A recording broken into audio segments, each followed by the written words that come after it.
let's talk about the way you rent or let a property in the UK, because it's about to change big time.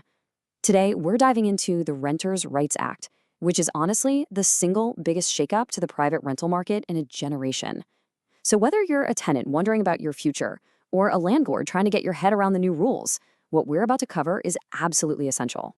We've put this whole guide together with the specialists over at My Tax Accountant. They're a top-tier UK accounting firm, and their experts have helped us arrange this whole breakdown to make sure you understand exactly what's coming down the track and, more importantly, how you can get ready for it. And look, this isn't some far-off theory. The changes are already making serious waves. Just look at this quote from Landlord Zone. The final countdown has well and truly begun.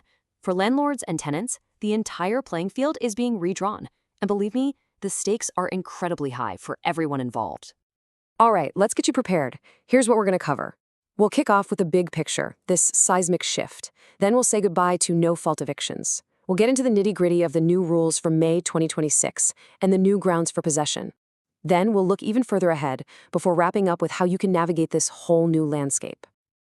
Okay, first things first, let's be really clear about the scale of this. This is not just tinkering around the edges. We're talking about a complete, fundamental overhaul of the relationship between millions of tenants and landlords across England. It's all about trying to rebalance the scales, to create a rental sector that's fairer, more secure, and frankly, a much higher quality for everybody. Now, for the big one, the absolute heart of this entire reform, the part that's grabbing all the headlines, is getting rid of what we call no-fault evictions. So, what on earth does that actually mean for the average person renting a home? Well, for decades, Section 21 was basically the landlord's trump card. It was a notice they could use to end a tenancy without having to give any reason at all. For tenants, this created this constant anxiety, a feeling of total instability. You just never knew when you might be told to pack your bags. Well, that entire mechanism is now being thrown out. It's gone. And this really paints the picture, doesn't it? It's a real before and after. On one side, you had the old way, rigid fixed-term contracts with the shadow of a Section 21 notice hanging over you. Now, we're moving to a new system where rolling contracts are the norm. And if a landlord wants to end that contract, they must have a proper, legally defined reason. Right, let's get down to the brass tacks. Let's talk about the practicalities, because this isn't happening in some distant future. The first massive wave of changes is coming into force really, really soon, and you absolutely need to be ready. Okay, get your calendars out because these dates are non-negotiable. By November 2025, landlords will get their official guidance.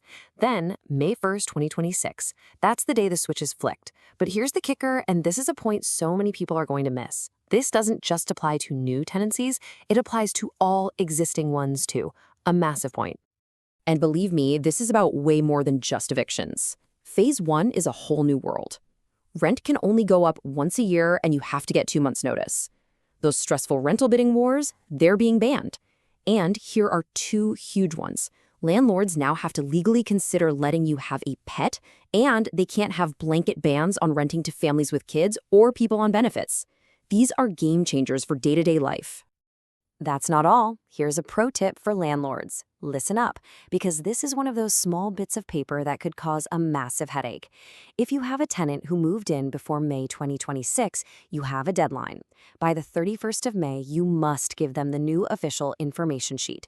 It's simple, but forgetting it, that could land you in hot water. Okay, so I can hear the landlords out there asking, well, if Section 21 is gone, how do I ever get my property back if I need it? It's a fair question.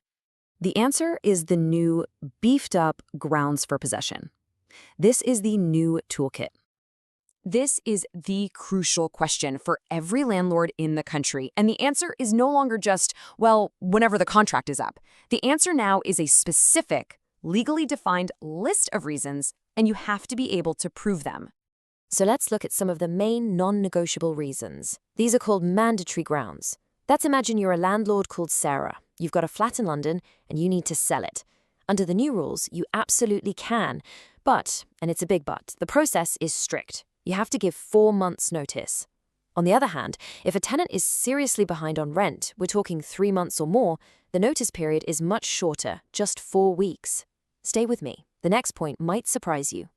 However, and this is where things get tricky, there's a big debate around all this. For reasons like selling the property, a landlord only has to state their intention. And critics are worried. They point out that a landlord could just say they intend to sell, get the tenant out, and then just re-let the property a few months later. As it stands, the law makes it very hard for a judge to question that intention. It's definitely an area people are watching very, very closely. And if you think that's everything, think again. The changes hitting us in 2026 are really just phase one. The government has a much longer-term plan to keep reforming the sector. So what's next on the list? Well, there are three massive things coming down the pipeline. First, a national database of all landlords and their properties. That's all about transparency. Second, a new landlord ombudsman, which is designed to solve problems before they end up in a courtroom. And finally, a new decent home standard to make sure every single rental property in the country is actually fit to live in. Now, you might be thinking, rules are great, but who's going to enforce them? Good question. The government is putting some serious cash behind this. For the 2025/26 financial year, £18.2 million is being given to local councils, and that money has one job: to give them the firepower they need to make sure everyone is playing by the new rules. Okay, wow, we have covered a lot of ground. So let's just pause and boil it all down. After all of that, what are the most important things for you to take away right now? It really comes down to this. If you're a tenant, the big word for you is security. More stability in your home and more protections. And if you're a landlord, your new mantra is process. Everything is more formalized. The old informal ways are over. And understanding these new rules isn't a nice to know, it's an absolute need to know.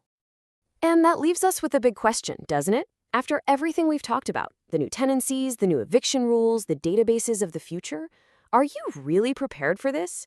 Because this isn't a storm you can just ride out. It feels more like the climate is changing, and you're going to need a whole new map to navigate it. Okay, and just a quick but really important bit of housekeeping. Everything we've gone through here is to give you a solid overview, but it is not official, legal, or financial advice. So please, don't make any big decisions based only on what you've heard today. To make sure you get this right and to get advice that's built around your specific circumstances, we really do recommend speaking to the professionals. The experts at My Tax Accountant are ready to help you navigate the Renters' Rights Act and any other tax matters. You can give them a call on 020-8570-8531.